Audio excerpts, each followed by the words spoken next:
This is my initial sketch for Lily Pond at Dusk.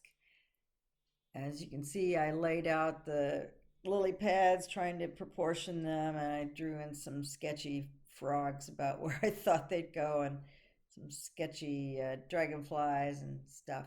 I was creating the little miniature mock-up. I didn't do it with ceramic and all that, but this was just to test the layers of resin and the adding of the colors.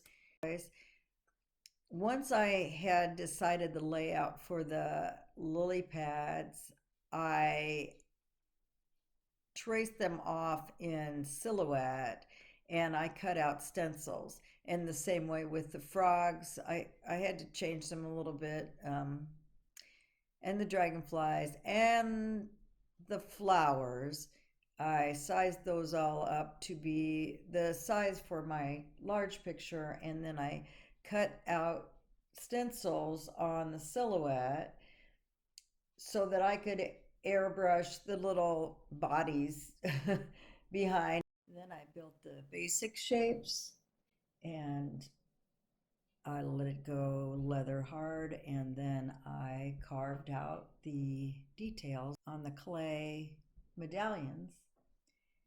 This was a mistake because I forgot that the clay would shrink 11%. So at the point that after I cut the stencils for the airbrushing, I should have thrown away those middles and cut another set that was 11% larger. It would not have to preserve the layout, of course, just to make a little sort of placemat to build on and for size reference. But I didn't think of that until mine were already leather hard, and actually I'd already carved them. So I had to sort of spritz them down and try to flatten them, which is why mine are wider at the base this time, which probably works well for the artwork actually, but they're a little wider at the base, and that's from me trying to force the clay to stretch out an extra 11% so it could shrink down and fit the template.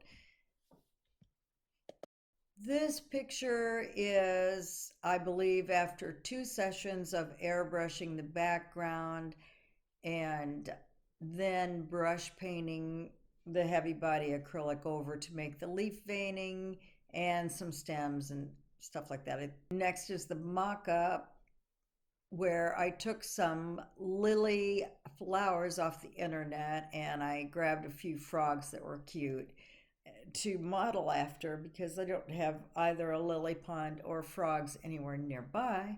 So I didn't really have a choice. And I didn't know if, because of the depth of the resin, that they would need some sort of presence in paint. So I went ahead and put those on.